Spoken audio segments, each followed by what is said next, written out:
Why are children's books important? Because books change lives. That's it. Books change lives. They do. They change lives. That's why they're important. And I'm not talking about last year's bestseller or this year's hot 600-page novel. Not some long-winded exposition of class or social mores, not all 7 volumes of remembrance of things past. Children's books change lives. The only difficult part of that, if there is one, is you probably won't ever know which book it was or which kid. But who cares? Books change lives. The former National Ambassador for Young People's Literature, Walter Dean Myers, said, "We all know we should eat right and we should exercise, but reading is treated as if it's this wonderful adjunct.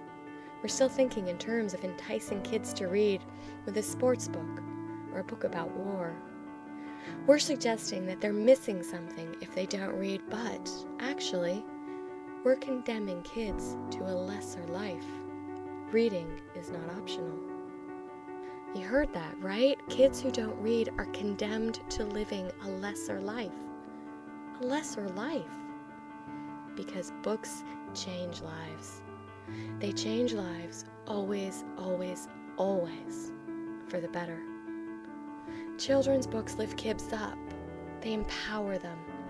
They also keep kids grounded. Books are how children escape, and they're also how kids deal with staying where they are. Books show kids how to survive and also how to thrive. They introduce children to new people, to new ways of thinking and seeing. They take them places. Children's books are an opportunity for a greater life, not a lesser one. Books don't just help kids become who they're going to be. Books make them better. They just do. And kids who read make the world better. That's why children's books are important. Are they all created equal? No. There is such a thing as a good book. But the truth is that good books come in all shapes and sizes and colors, all subjects and themes and genres. They come filled with all kinds of people and experiences and emotions and happenings, just like the kids they're meant for. And all those different books filled with all those different things offer something to all the different children who read them. Something vital, something essential. Children's books enrich. They combine art and language in a way that is magical and timeless and relevant. Sometimes they also take children to another country or culture. But they always offer their readers potential, a chance, opportunity. Kids with books have better opportunities, more opportunities, measurably better and measurably more than kids without. Children's books are not optional. They matter. And getting those books to kids matters. Helping a child find the book, whichever one it happens to be, the book that will make a difference, the book that starts everything, matters. Oftentimes, but not always, the book is fiction. Stories. When we say reading is not optional, when we say books matter, that they change lives, that's not just nonfiction, not just facts, but stories. Because fiction speaks to children. There's a reason children's book authors get hundreds of letters and emails from kids. Fiction speaks to children. Every child has felt isolated, alone. The only person in the world who this has happened to, who feels like this, who hopes for this, dreams about this. Fiction says that's not true. It happened to this character, and it felt like this, and then something. It's about recognition, recognizing yourself and the people around you. Fiction speaks to children. It comforts, it challenges, it confronts. It's about providing a community. And it's about starting the conversation.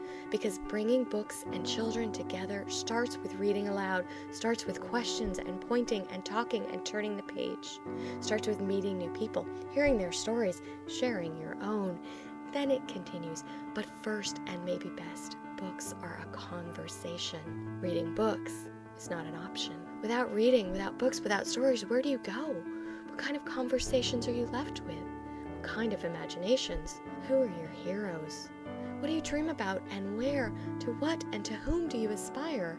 How do you learn to think outside the box, to create, to discover, to dream, except by being given the room to do so? Inside your head, within the pages of a book. Books have room, space. It's not about decoding, it's not just about literacy. That's just the first step. Children's books hold potential, the future. They're not an option. It all matters. This sentence, this title, this book.